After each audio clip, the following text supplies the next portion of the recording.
ស្ដីដល់ពុកម៉ែបងប្អូនទាំងអស់គ្នាជួបជាមួយខ្ញុំបាទសាយជាថ្មីម្ដងទៀតនៅក្នុងវីដេអូថ្ងៃនេះហើយនៅក្នុងថ្ងៃនេះដែរគឺខ្ញុំមកថតទស្សនភាពកូនមន់របស់ខ្ញុំឲ្យបងប្អូនទាំងអស់គ្នាបានទស្សនាទៀតហើយដូចខ្ញុំបញ្ជាក់ចឹងសម្រាប់ខ្ញុំគឺខ្ញុំនឹងប្រឌិតយកទស្សនភាពកូនមន់របស់ខ្ញុំឲ្យបងប្អូនបានទស្សនាជារៀងរាល់ថ្ងៃពីមួយថ្ងៃទៅមួយថ្ងៃថាតើវាធំធាត់ដោយរបៀបណាក៏ដូចជានិយាយតទៅនឹងចំណេះដឹងនៅក្នុងការចាំមន់ការថែទាំមន់អញ្ចឹងណាបាទអញ្ចឹងសម្រាប់កូនមន់របស់ខ្ញុំនេះគឺមានអាយុដូចជា16 17ថ្ងៃហើយបាទវាអត់ទាន់ដល់20ថ្ងៃទេប៉ុន្តែដោយបងប្អូនបានឃើញហើយសភាពរបស់វាគឺលក្ខណៈថាមាំហើយបើនិយាយពីជើងរបស់វាធំល្អធ្លោះល្អដោយសារអីបងប្អូនដឹងទេបាទទី1គឺដោយសារតែសុខភាពវាល្អការដាក់ទឹកដាក់ចំណីបានត្រឹមត្រូវតាមកលៈទេសៈតាមពេលវេលាតាមកម្រិតអាយុតាមរដូវកាលបាទអញ្ចឹងហេតុអីបានខ្ញុំនិយាយតាមកលៈទេសៈតាមពេលវេលាតាមកម្រិតអាយុតាមរដូវកាលបងប្អូននឹងស្រាប់ហើយបច្ចុប្បន្ននេះគឺរដូវកាលដែលយើងកំពុងតែរស់នៅបច្ចុប្បន្នហ្នឹងគឺក្តៅបាទអញ្ចឹងក្តៅយើងត្រូវធ្វើម៉េច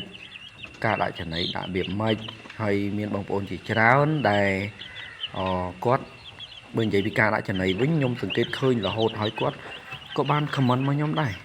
គាត់ថាគាត់ដាក់ឲ្យកូនមន់ប្រភេទរាក់ឬក៏យ៉ាងម៉េចខ្ញុំក៏អត់ថាដែរអានេះជាចំណងចំណុចចិត្តរបស់យើងគ្រប់គ្នា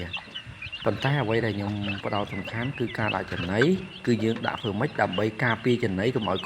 ខូចគុណភាពចង់បញ្ជាក់អញ្ចឹងមន់កាលណាយើងដាក់ទៅបើសិនជាយើងដាក់តាមការកំណត់របស់ចំនួនមន់អានឹងអត់បញ្ហាទេឧទាហរណ៍ថាមន់មួយក្បាលវាស៊ីប្រហែលខាំហើយក្នុងចំនួនប្រហែលឧទាហរណ៍10ក្បាលវាស៊ីអស់ប្រហែលខាំអញ្ចឹងឬក៏ប្រហែលគីឡូអញ្ចឹងយើងដាក់កំណត់ប៉ុណ្ណឹងហើយវាស៊ីអស់ប៉ុណ្ណឹងអានឹងអត់អីទេបាទរយៈពេលមួយថ្ងៃនេះគឺវាស៊ីអស់ប៉ុណ្ណឹងគឺអត់អីទេប៉ុន្តែយើងខ្លាចថាយើងដាក់ទៅលេងមួយថ្ងៃស៊ីអត់អស់2ថ្ងៃស៊ីអត់អស់ហើយនៅជូរអាចនៅអីចូលពេញទៅនឹងអានេះគឺវាជារឿងមួយដែលបញ្ហាបាទអញ្ចឹងសម្រាប់ការដាក់ចំណីគឺខ្ញុំច្នៃបើសម្រាប់ខ្ញុំច្នៃបងប្អូនឃើញទេ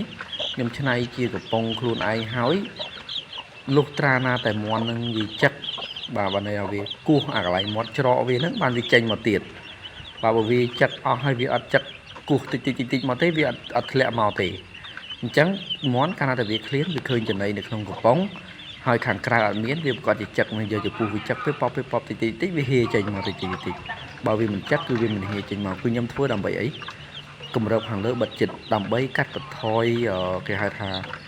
ដើម្បីកុំឲ្យវាខូចបាទភាគរយនិយាយទៅគេហៅអត្រានៃការខូចគឺតិចបាទគឺតិចឧទាហរណ៍ថាបើសិនជាយើងដាក់ឧទាហរណ៍ថាយើងដាក់កណ្ដាលវាល2ថ្ងៃខូចតែការដាក់ដូចខ្ញុំនេះវាអាច5ថ្ងៃទៅ10ថ្ងៃឯងបានខូចអញ្ចឹងចំណីដែលខូចគុណភាពមន់ស៊ីទៅវាលក្ខណៈថាអត់ប្រយោជន៍ប្រូតេអ៊ីនវាគឺ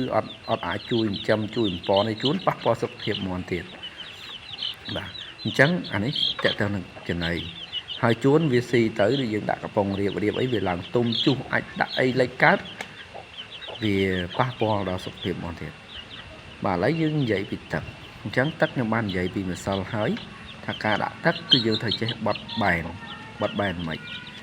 បើសិនបើយើងចង់ប្រើធម្មជាតិគឺយើងអាចដាក់ធម្មជាតិបានដូចជាទឹកខ្ទឹមសទឹកអីជាដើមហ្នឹងប៉ុន្តែសម្រាប់រដូវក្តៅខ្លាំងអញ្ចឹងសួរយើងត្រូវដាក់អត់បាទដូចខ្ទឹមសគឺយើងមិនបាច់ដាក់ក៏បានដែរហេតុអី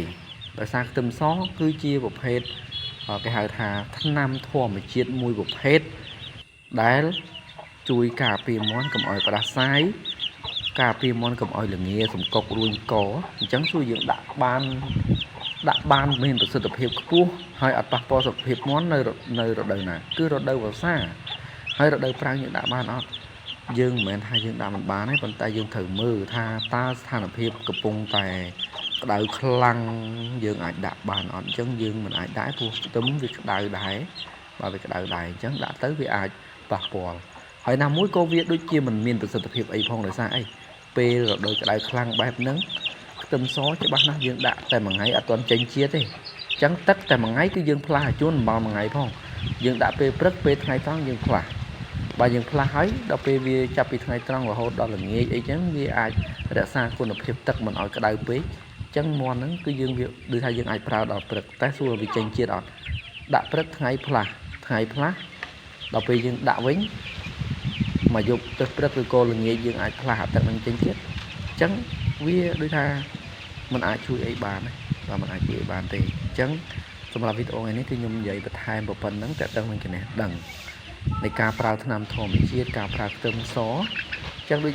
ខ្ញុំបញ្ជាក់បងប្អូនចឹងយើងការដែលយើងប្រើគឺយើងត្រូវចេះមើលយើងមិនមែនអង្គុយឲ្យថាយើងដាក់រហូតទេ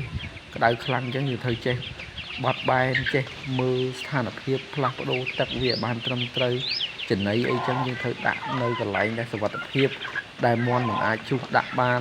បើសិនជាមាន់អាធំប៉ុណ្នេះយើងអត់អីទេហើយបងប្អូនឃើញមាន់ខ្ញុំនេះគឺវាត្រឹសធំលឿនបាទខ្ញុំហ៊ាននិយាយថាធំលឿនហើយ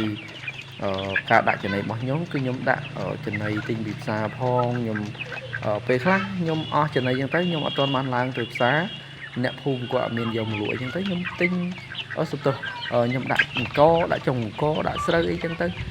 តែហេតុអីបានមាន់ធំលឿនខ្ញុំធ្វើបែបហ្នឹងគឺដើម្បីឲ្យការរស់នៅរបស់វាគឺបែបធម្មជាតិការហូបចុកការហូបចុកបាទការស៊ីរបស់វាគឺលក្ខណៈធម្មជាតិណាអញ្ចឹងនៅពេលដែលយើងយកសាច់វាទៅទទួលទានទៅបរិភោគធ្វើម្ហូបអីហ្នឹងគឺធម្មជាតិសុទ្ធសាធដោយសារអីដោយសារយើងមិនប្រើចំណីសុទ្ធទេប៉ុន្តែខ្ញុំអត់ផ្សំដូចមុនទេខ្ញុំដាក់ឧទាហរណ៍បើខ្ញុំត្រូវដាក់ស្រូវខ្ញុំដាក់តែស្រូវទេខ្ញុំត្រូវដាក់ចុងអង្គខ្ញុំដាក់ចុងអង្គបើខ្ញុំត្រូវដាក់ពោតខ្ញុំដាក់តែពោត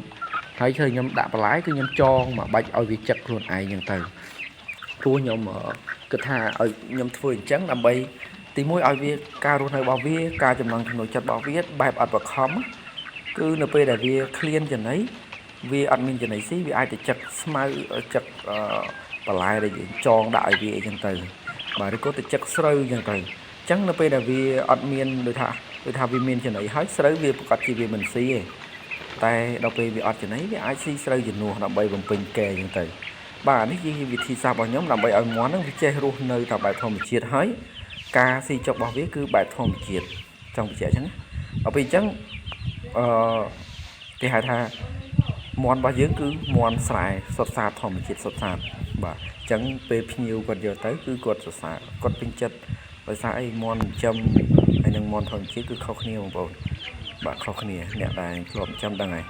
បាទហ្នឹងហើយសម្រាប់វីដេអូរបស់ខ្ញុំអត់មានអីច្រើនទេមានតែប៉ុណ្្នឹងខ្ញុំបាទសូមអរគុណដល់បងប្អូនទាំងអស់ដែលចំណាយពេលវេលាដ៏មានតម្លៃតាមដានវីដេអូរបស់ខ្ញុំតាំងពីដើមរហូតមកហើយប្រសិនមកបងប្អូនសម្រាប់ចូលចិត្តកុំភ្លេចជួយ like ជួយ share វីដេអូខ្ញុំអ្នកមួយក៏ដូចជា subscribe channel របស់ខ្ញុំអ្នកមួយ